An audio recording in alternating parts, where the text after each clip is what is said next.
Welcome to another episode of This Is Why I Don't Vote, a podcast. Your new safe space to discuss sports, politics, social issues, and even a little religion.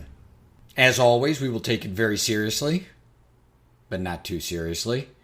As I have said in other podcasts, your support is much appreciated. This Is Why I Don't Vote podcast is now on Patreon.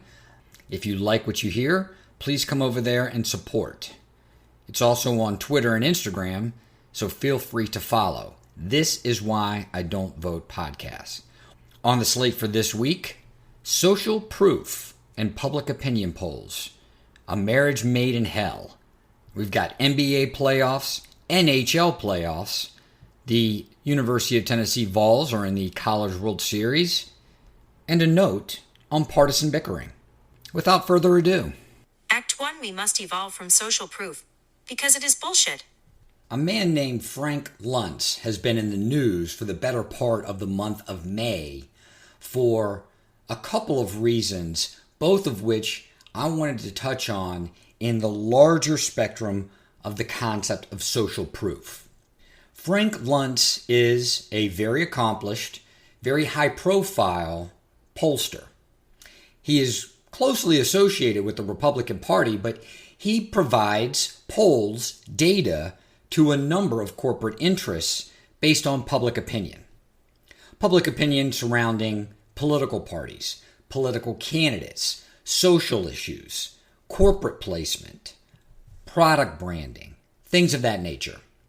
I do remember a couple of years ago, and it may not have been that long, but within the last 36 months, Frank Luntz actually had a puff piece on 60 Minutes whereby not only was he speaking to this great divide between the voters, between the people in this country, but he was also being, of course, pumped up as a very accomplished, very sought-after public opinion pollster in Washington, D.C. Like many people, Luntz is selling, again, it is a product. It is being sold. Luntz is selling division amongst the American people. The same old trope that you're getting from the popular culture media, from even social media. This is the most divided the country's ever been. It's the worst that he's ever seen. Well, a couple of interesting stories came out in the course of the month of May that demonstrate how A, these polls are all manipulated bullshit, and B, how this concept of division is actually a sales tactic. The first story is from the beginning of the month of May, where Tucker Carlson had a segment about Frank Luntz and how, as an affiliate of the conservative movement, the Republican Party, he was, for all intents and purposes, a traitor. Carlson accused Luntz of having political views, of having a political persuasion closer to the left, closer to liberal dogma, and therefore should not be relied upon by conservatives, by the Republican Party, to conduct these polls to gauge public opinion. Now, think about the implication of what Carlson is saying, that because of the political persuasion of the pollster, that pollster cannot be relied upon to provide accurate data specific to public opinion. Carlson gives himself away, and I think he does so unknowingly. What do I mean by that? Tucker Carlson is a very well-connected person in Washington, D.C., in a number of different types of circles. It is very well known in Washington, D.C., that the polls that have come out, at least over the course of the last decade, and very likely before that, are all bullshit.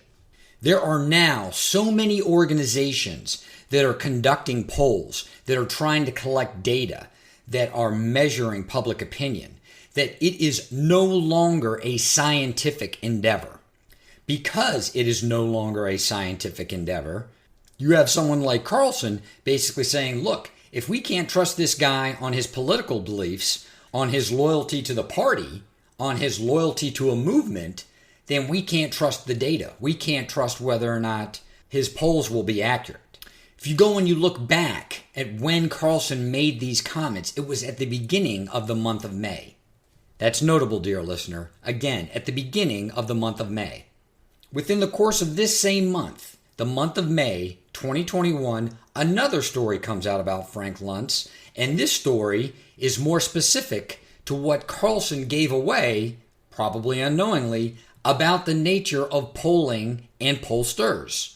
One of Luntz's longtime partners and several people who have worked for or are currently working in his organization came out in a story that was published by Salon that all of the data is bullshit, that all of his polls have been bullshit. The claims are that Luntz is not only full of shit, but an extremely savvy salesman. And he knows exactly what he needs to give to each organization based on the data, based on the polling, so that they get what they want. The polls are not truly measuring public opinion. It's giving a paying client the data that they want to see. Operating this way has made Frank Luntz a very wealthy man. But that begs the question, if Frank Luntz is not actually gauging or measuring public opinion, why would these organizations, the Republican Party, conservative caucuses, why would these corporations pay him so much money to gauge what is not public opinion, but to give them what they want, to give them the data, the opinions that they're looking for? Now we can discuss this entire matter in the context of social proof. So what is social proof? There are a number of names for this concept, but the idea of social proof is very simple. One means to find out what is correct about the world, about your surroundings, about even your own beliefs, is to find out what other people think is correct. Remember all the things that you were told by authority figures starting in preschool, kindergarten, elementary school, middle school, high school, even in college. We are all unique. We are all like snowflakes. No two of us are alike. In many ways, of course, that is true. But when it comes to how we operate within a society, how we develop or form our beliefs, that is all complete nonsense.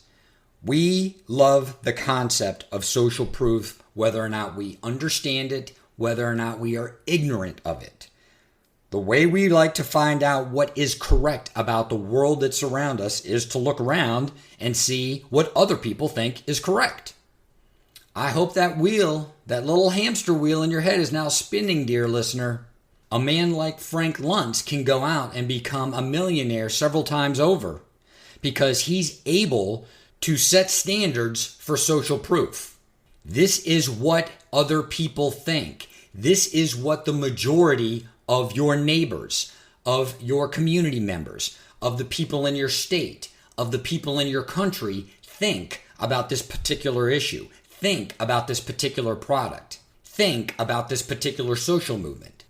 Frank Luntz was a social influencer well before Instagram, well before Facebook, well before Twitter had any kind of presence.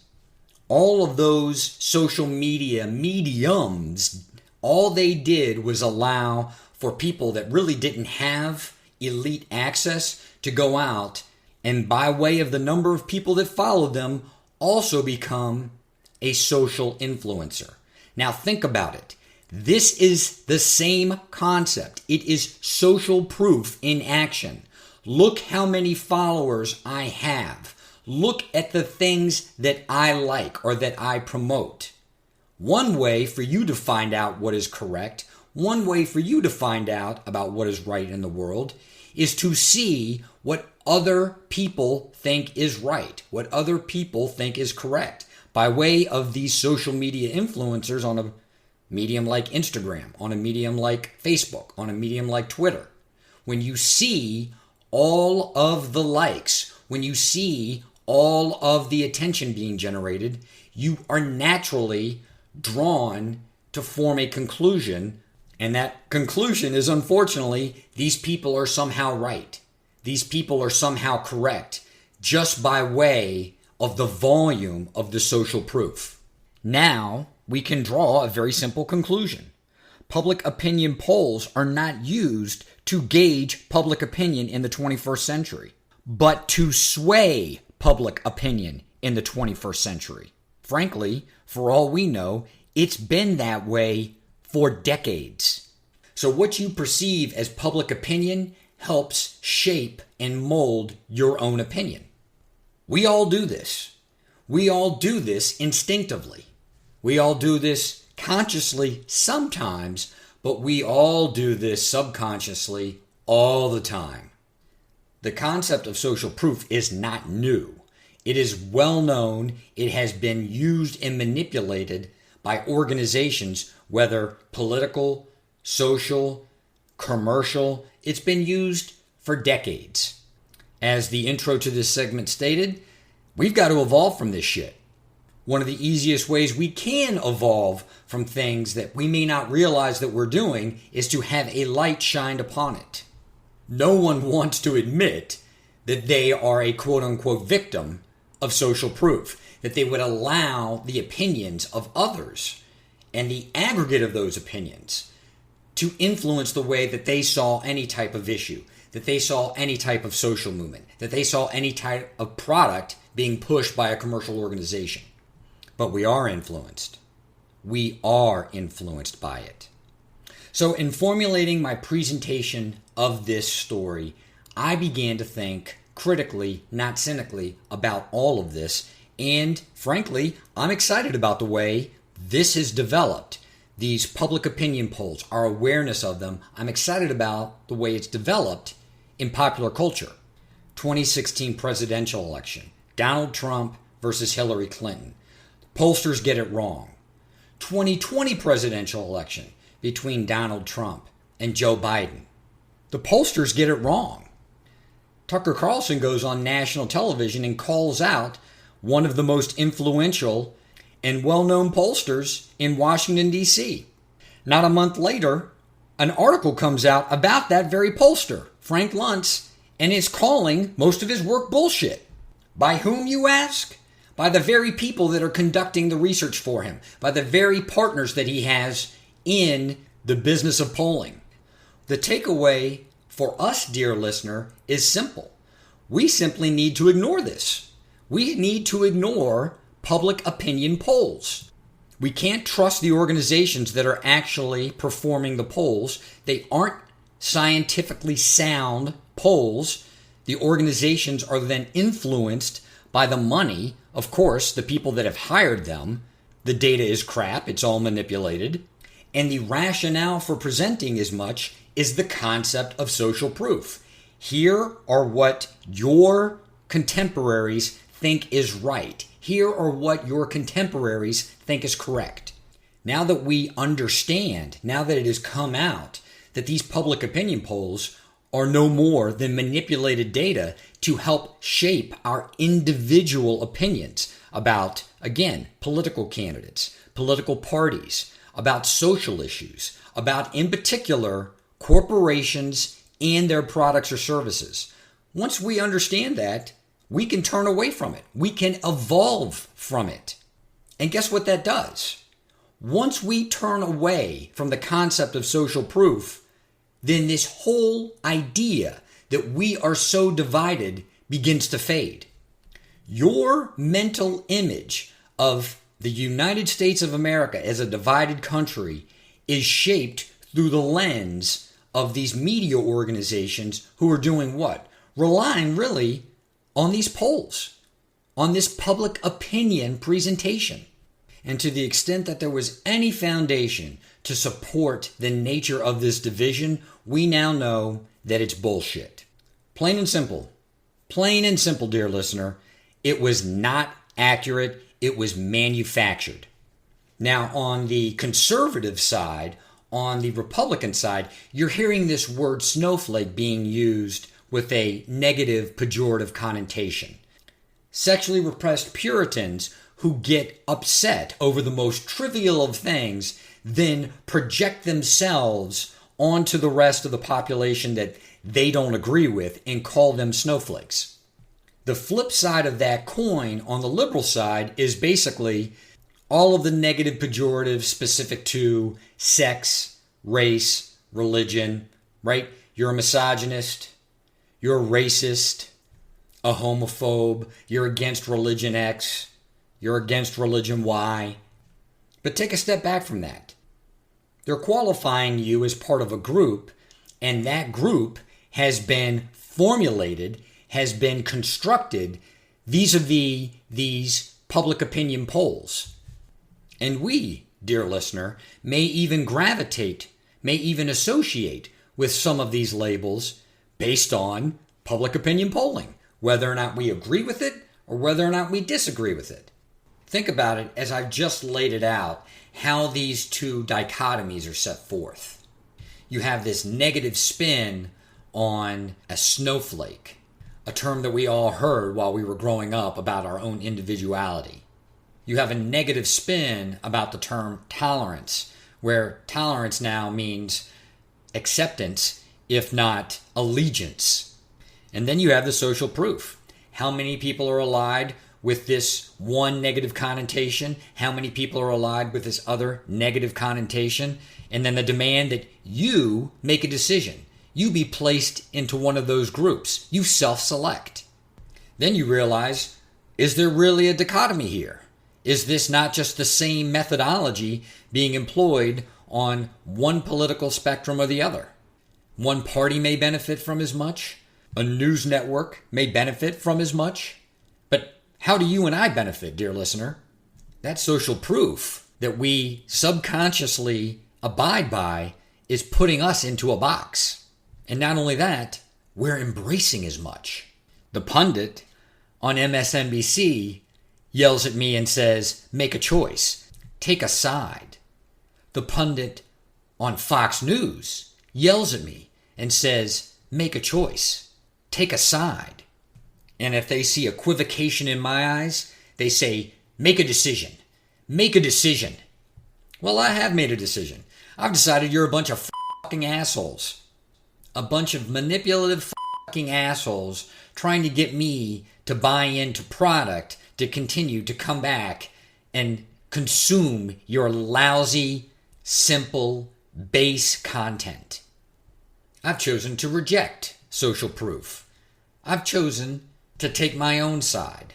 Thankfully, we now know that fundamentally, it's all bullshit. It's not real. People are making it up for specific political, social, or commercial reasons. Once I realize that none of this is real, it turns down the temperature on the language that we're going to use with our contemporaries, with our neighbors, with the people in our community, with the people in our state, with the people in this country. So when Tucker Carlson calls out Frank Luntz, I'm excited. I'm happy about that development. I see that as a positive movement towards a more independent, socially aware American citizen. When partners, when employees of this pollster Frank Luntz come out and say, look, he's been manipulating data for years, this is all bullshit, and it was done for money. That is a positive development.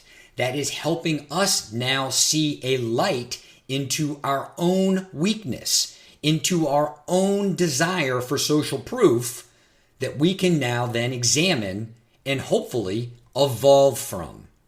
Act 2 Sports. Last week, I made a prediction that the Los Angeles Lakers would be the Western Conference champion in the NBA. That certainly did not happen. I can't say it any better than Charles Barkley did. Anthony Street Clothes Davis gets hurt. The Lakers are completely impotent. All of the LeBron James is going to step it up talk aside, James had a good statistical series. If you looked at the numbers, you would think that he played well. But over the course of that series, he looked old. I thought it somewhat foolhardy that Jay Crowder would get up in his face, talk in LeBron's ear, antagonize LeBron, but over the course of that series, Crowder looked to be the stronger man. Naturally, he's a younger man. He's got a lot less miles on his body, but he looked to take it to LeBron, particularly in games 5 and 6. And I have to note, because I'm petty, that LeBron makes fantastic moves to the basket, particularly when he's got a head of steam. but good Christ does the man walk. I mean walk. His steps, it's not a crab dribble, it's not nuanced, it's not subtle. The man is taking 3 steps. There's no reason getting upset. There's no reason to get frustrated. They're simply not going to call it. That's part of the game.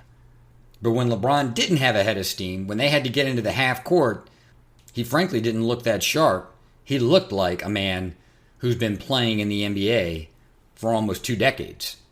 It is paradoxical that last week I was speaking to the fact that Chris Paul can't stay healthy in the playoffs. It's impacted every team that he's been on. And here Chris Paul is playing through this series, and it's Anthony Davis that goes down injured, and the Lakers look discombobulated without him. It's a stark illustration of now how dependent the LA Lakers are on a healthy Anthony Davis to have any kind of success in at least the next 2 seasons. Now to the Suns, and I need to sing the praises of a former University of Kentucky Wildcat, one Devin Booker. Friends, allies contacted me as I live in the Valley of the Sun when Devin Booker was drafted by the Suns and said, "This is good." I got to see firsthand Devin Booker play when I watched the University of Kentucky Wildcats play the University of Tennessee Volunteers, and I did not like it. Devin Booker take basketball, put basketball in basket. Sometimes he will do this next to the rim. Sometimes he will do this 10, 14 feet away from the rim. Sometimes he will do this 25 feet away from the rim. Because I am a petty bastard, there is a little bit of schadenfreude here, right? University of Kentucky Wildcat comes to the Phoenix Suns, very heralded player. Phoenix Suns will ruin him. I thought that might actually happen after his first couple of seasons, but he is clearly now stepping out from his shadow in the NBA and becoming what a lot of people speculated he could be, an all-star. Conclusion, Devin Booker, good at basketball. Devin Booker may be great at basketball, and this playoffs may be his coming out party. So what's next for the Phoenix Suns? The Denver Nuggets. As many a listener is already aware, I lived in the Mile High City for close to a decade. I attended many a Nuggets game while I lived there, not because I'm a huge NBA fan, but because it was a very convenient location in downtown Denver, and it was not an expensive ticket to get. The Nuggets then got Carmelo Anthony, and things changed. The team became more popular, tickets became more difficult to get, more expensive, but certainly the atmosphere was more festive, more enjoyable. So I have a bit of an affinity for the Denver Nuggets. Clearly, based on the way these 2 NBA teams have played in the playoffs so far, this is going to be the series to watch. And I'm going to go with the Phoenix Suns in 6 games. I'm hoping Chris Paul will stay healthy, but unfortunately, having seen Devin Booker become Devin Booker like he was against the University of Tennessee Volunteers, I think Devin Booker is going to start pouring it on. I think he is actually starting to feel like he is an all-star. Denver does have some bigs. They do have some size, but they clearly do not match up well with the size of the Phoenix Suns. Given the debacle of my pick last week, I will throw in the caveat, this is assuming Chris Paul stays healthy. If Chris Paul gets hurt, which is an unfortunate constant, Denver will win and will pose a serious threat to go to the NBA Finals. Act 3 more sports. I did a segment probably 2 months ago on the Toronto Maple Leafs. The fact that the team looked great, they were playing well, they were scoring in bunches, but that they played in what could easily be qualified as the worst division in the NHL based on its realignment in this new COVID paradigm. The Maple Leafs make the playoffs. They're playing the Montreal Canadiens, a team that they are clearly better than, a team that they appeared to be better than in many of the games that they played. The Toronto Maple Leafs took a 3-1 lead in a best-of-7 series and lost. And lost to an inferior opponent by any measure that you could employ. North American sports fans, in particular, those with a football-centric focus, do not realize the state of futility in Toronto with regard to the Maple Leafs. The Maple Leafs are the Boston Red Sox. The Maple Leafs are the Detroit Lions. The Maple Leafs are the Washington Bullets, or as they're now called, the Washington Wizards.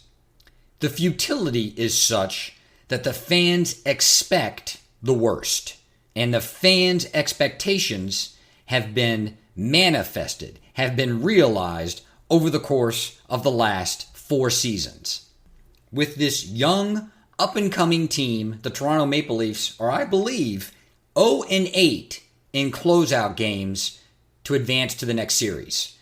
In the playoffs, they are 0-8 to close out a series to move on and advance to the next series. You don't have to be a sports historian or a savvy sports analyst to know that's shitty. Yes, that is shitty. I'm not going to get on here and speculate about what that team needs to do in order to get better, get over the hump. They are the Boston Red Sox, the Detroit Lions, the Washington Bullets. There is this confluence of negativity between the ownership, the front office, the fans, the players. The expectation is of futility. As you know, dear listener, I was once married to such futility. As a Detroit Lions fan, I can relate all too well to having a modicum of success and then watching it be blotted out by incompetence, failure, even indifference. Divorce under such circumstances is not a shameful option. But the Toronto Maple Leafs are an Original Six franchise. These are one of the first 6 franchises to form the National Hockey League. Hockey is a Canadian invention, is a Canadian brainchild.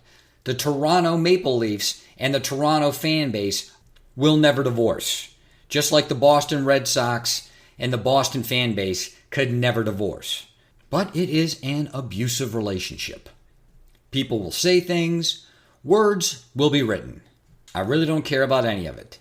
I am not going to invest any time or emotional energy into the Toronto Maple Leafs until they are 1 game away from winning the Stanley Cup. Then, and only then, will I watch and take any kind of interest in the outcome of the Toronto Maple Leafs season. In the immortal words of Adam Sandler and Billy Madison, You blew it! Act 4 Go Vols. the University of Tennessee baseball team has made the NCAA tournament.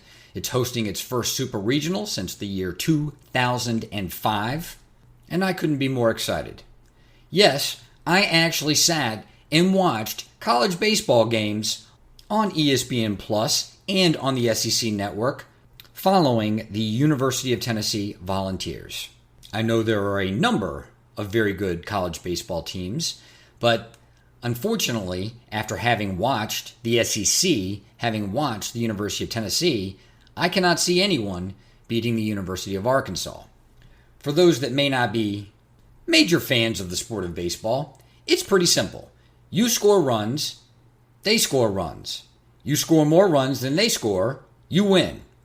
This simple strategy is employed effectively by the University of Arkansas baseball team, as I witnessed, to my horror and dismay, in 4 different games, 4 different contests with the University of Tennessee baseball team. You see, Tennessee good at baseball. Tennessee pitch good. Tennessee hit good. In each of the 4 games between the University of Tennessee and the University of Arkansas, Tennessee took the lead. Tennessee had the lead in each and every game. How many of those games did they win? 1. And the 1 game that they did win, they had to win it in the bottom of the 9th inning on a walk-off 3-run home run. Arkansas employs the strategy of, we score more runs than you. This, unfortunately, dear listener, was a very effective strategy against the University of Tennessee. Coincidentally, Tennessee's first opponent in the NCAA tournament is a team called Wright State. Wright State actually led the NCAA in runs per game. Yes, Wright State is the highest scoring baseball team in college baseball. Does this worry me in light of the way Arkansas was able to come back against Tennessee, scoring multiple runs in the late innings to win 3 out of 4 contests that they played? To channel Nathan Jessup from A Few Good Men, you're goddamn right it does! Having said that, go Vols. Act 5. When it comes to partisan politics, we the people are the losers. Jackasses stormed the Capitol on January 6th. It appears, on its face, that the police were wholly unprepared to deal with the crowd. From a number of circles, the police took a lot of heat. The cries from the left that if this had been a Black Lives Matter protest or if this had been a George Floyd protest, that the strength of the police, that the force that they used would have been completely different.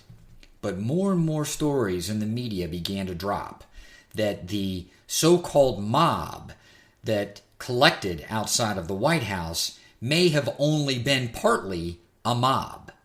That part of the people who had gathered there did so in a very organized, deliberate, considerate manner and had every intention that day of breaking into the Capitol. This clearly requires additional investigation, an investigation that is best undertaken by the United States Senate. The Republicans in the Senate simply don't want to do it. They can come up with any bullshit excuse that they want. It's partisan politics, plain and simple. The impeachment trial of a president after he had already left office was a complete waste of time, was totally stupid, was complete bullshit, and we're going to get our ounce of flesh because of it. A little more than a year ago, one Donald J. Trump was calling the coronavirus the Chinese virus, the China virus, because there was considerable evidence that it leaked from a lab in Wuhan. Oh, the partisan pushback. Oh, the xenophobia, the claims of subtle racism. Here we are a little more than a year later, and not only is that a plausible theory, it is the likely theory of how coronavirus spread the way that it did and created this pandemic. Health czar and media darling, liberal darling, Anthony Fauci is not only implicated in the Wuhan lab gain-of-function research, he's also now implicated in all of the nonsense that he had said over the course of the first 90, 120 days of the pandemic, and in fact may have discreetly and potentially not so discreetly tried to steer any investigation into the origin of coronavirus away from any potential implication with the National Institute of Health, with the World Health Organization, with gain-of-function research, with any donors or grants that were coming from the United States. Well, this warrants some more investigation, doesn't it? What investigatory body here in the United States would be most well suited to conduct such an inquiry? Why, the United States Senate. Is there this groundswell within the Senate to do as much? Hell no, because the Democrats in the Senate aren't interested. They look at it as a witch hunt against their little media darling. And for those that may not understand, the United States Senate has extremely broad subpoena powers. The United States Senate has broad power to investigate a number of matters concerning both foreign and domestic issues. When you get a subpoena from the United States Senate, you show up, you produce documents. You do not want to have the weight of the United States, of the federal government breathing down your neck. To give you all a good sports corollary, remember the steroid inquiry that the Senate did? All those athletes showed up. All of those trainers showed up. They didn't show up to those Senate hearings because of kindness or goodwill. They showed up to those Senate hearings because they were issued a subpoena. If you have lots of money and lots of time and want to waste both of them, go ahead and try to legally battle a subpoena issued by the United States Senate in a federal district court. Right after you're done with that, go outside on an extremely windy day and try to urinate straight into the wind. pissing into the wind is never a good idea. So here we have two issues that are important to the national security of the United States, to the safety of U.S. citizens, to the integrity of U.S. institutions. And the politicians that we've elected aren't going to do dick about it. Sadly, there is a significant population of people within the United States that are cheerleading for one side or the other and don't see the detriment in not performing one investigation, but see it as a complete dereliction of duty in not performing the other investigation. I could give a rat's ass about the Republicans or the Democrats in the context of some organization planning to incite a mob to storm the Capitol. Frankly, if it's true, it in a way absolves many of the people who went to the Capitol with no intention whatsoever of doing anything illegal or violent. It lends credence to the testimony of many of the participants who went to the Capitol along with that group of people that they thought that they would just stand outside and shout.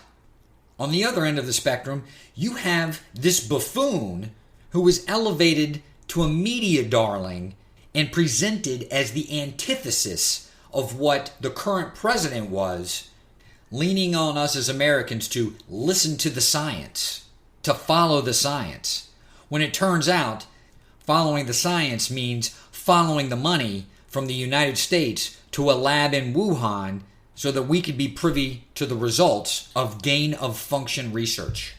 Gain-of-function research that was dangerous enough where we could not perform as much in the United States.